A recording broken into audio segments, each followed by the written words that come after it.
Hi, I'm Harini. Welcome to my channel Artful Thoughts. Today we are going to draw this mango leaf. Well, have you ever wondered how are you going to face up to drawing complex subjects in a realistic manner? It all looks so difficult and daunting, doesn't it? Don't worry, we have the solution today. As part of this series in learning to draw realistically with a sketch pen or a pencil, we're going to start with a simple subject, a leaf. I've chosen a single elliptical leaf because it's commonly available in nature. I've chosen a mango leaf for this subject, and we're going to draw it with a pencil and a copy paper. Just one pencil, one eraser, and copy paper. That's all you need to start. In real time it'll be about 35 minutes, but I've edited the video, so feel free to pause and restart where you need. We're starting with the material list. Just a Blackwing 602 pencil equal to a bold, an eraser pencil, and the reference photo and copy paper. That's all we need. So we're checking the reference photo first. This is copyright free image that I've taken from Google of a simple mango leaf. I like it because of the furry bottom portion of the leaf. It looks pretty. Something that we can easily do, and also texture, so we get to learn shading, texture, etc. based on this simple image. I'm now blocking out the bigger shape across the page. I'm going to go from the top left to the bottom right, and the bigger shape is usually oblong, and it's got this stem on one side and the tip. I'm blocking this out because I don't want the paper to run out of paper, draw to the margin kind of thing. And it's also a block here. Now we are kind of refining it to make the shape slimmer, to make it look like more like the mango shape itself, the leaf itself. And as you can see, I'm drawing the tip out now, which is the opposite side of the stem. The bottom of the leaf had a bit more curve and the furliness to it, the little frills. We're going to incorporate that. At this stage I'm only drawing the larger side, so as you'll see as we go further down in the next 2-3 minutes, you'll see that I've refined the leaf further. I've added more shape to it. It's probably a good idea to spend the maximum amount of time doing this stage, as unpretty as it looks and as not so amazing and not so technically brilliant, but if we get the layout right, then we can really get a great drawing, even if we don't spend much time shading something. So which is why I'm blocking this further in, removing the extra sides with the eraser of the pencil. So I told you I don't have really amazing tools here. They're meant for you to pick up the whatever pencil and paper that you have and start drawing. Now I'm actually drawing the central spine from the stem to the tip. The way the stem is that it's thicker at the stem end and much thinner at the tip. And the way the perspective of the leaf is that, actually speaking, the spine is closer to the bottom portion of the leaf than the top. So you'll see here that I'll draw the line to connect, and then actually the real spine is much closer. So that's what I've done here. I'm working on that, and then I'll define the curves in the leaf a little bit more and darken it as we go. At this stage the lines are still very light because we want to be able to erase them easily. So like the central spine thing I'd erased to leave the one closer to the bottom, then I've darkened the outer edges, so we'll do that at the moment.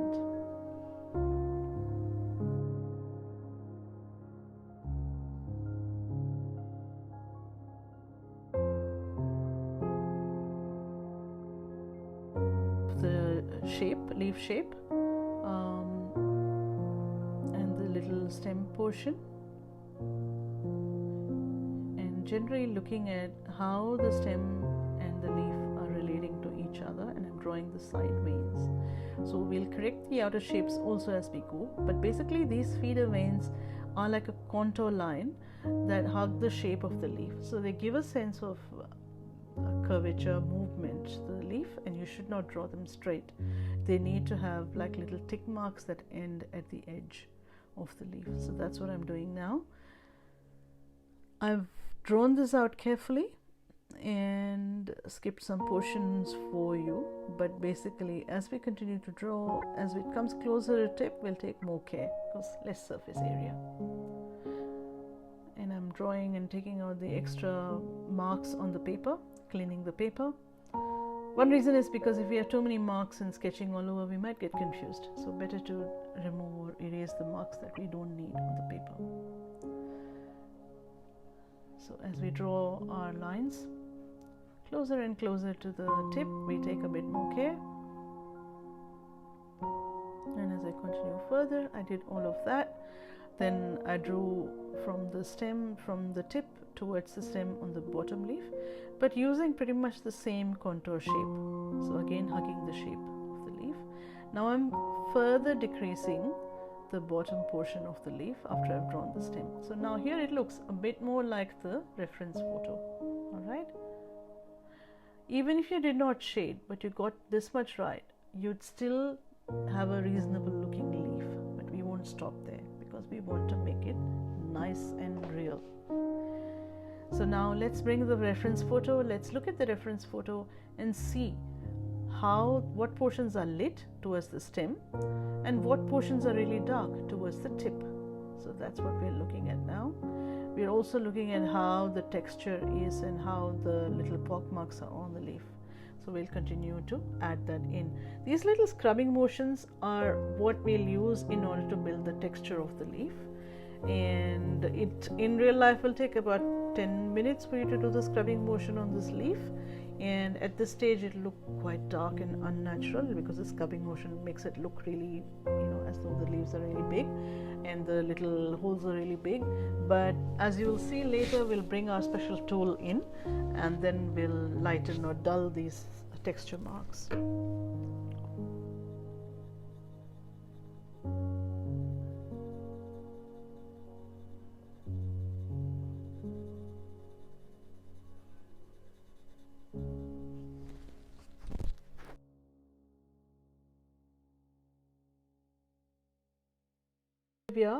I'm almost there with the scrubbing motion of the leaf and the texture marks.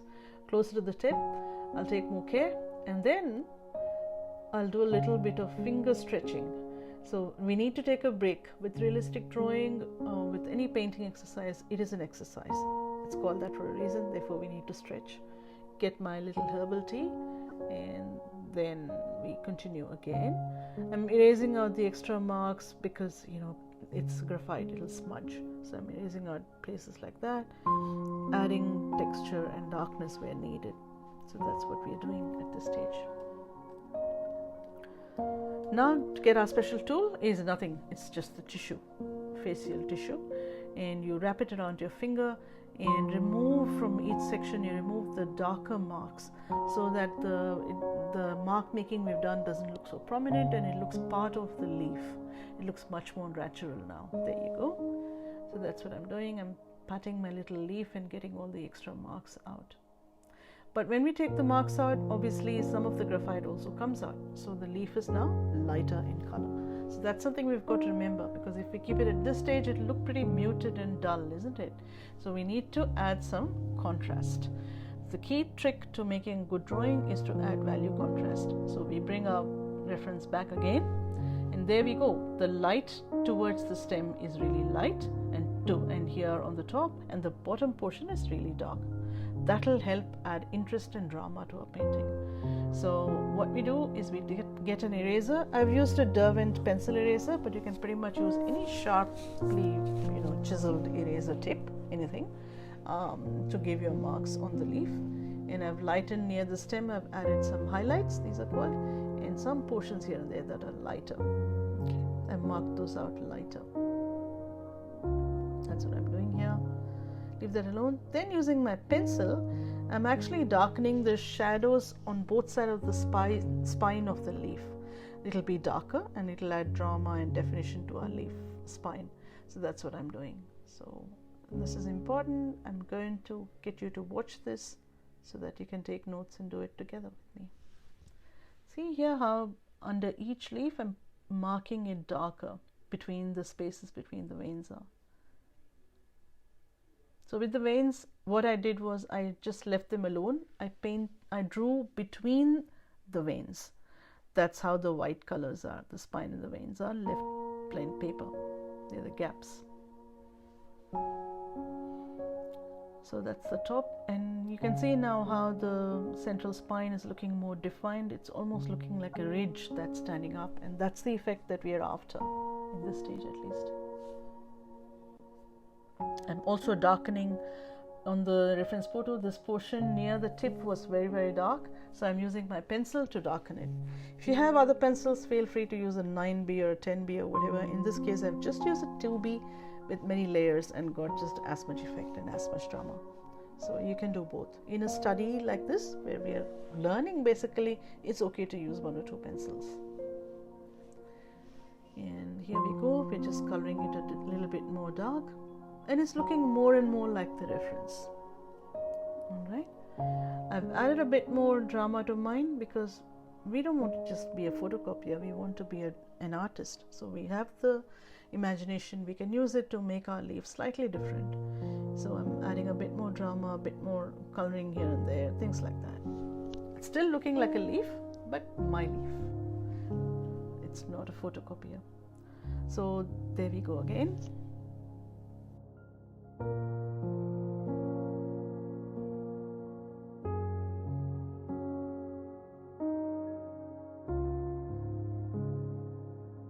My leaf is pretty much dark where it needs to be and light near the stem.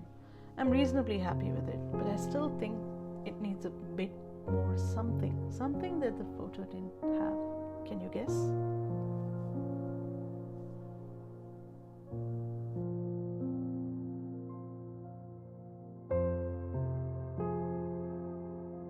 And that something is going to be a shadow.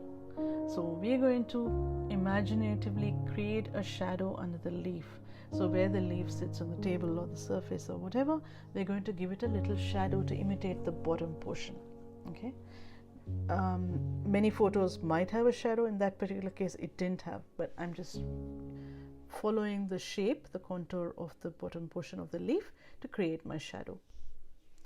And I'll draw with the side of the pencil so that I don't make like marks and things.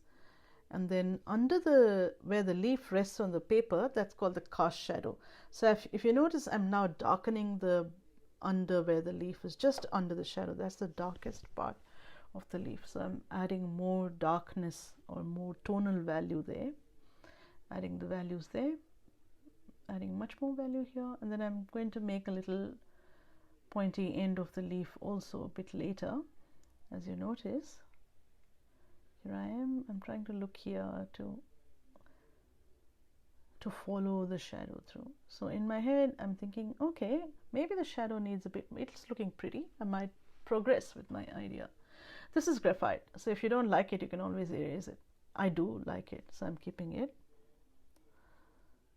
With the shadow, also important to erase any marks with a tissue, because shadows are softer than the main object itself.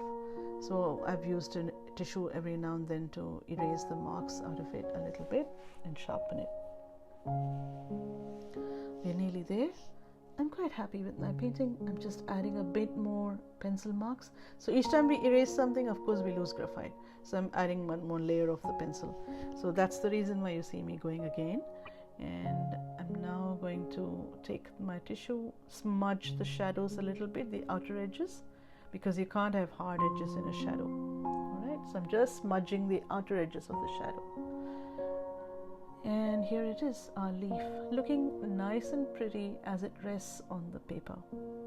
All that's left for us is to add a bit more shadow towards that end using the graphite that was already on my tissue.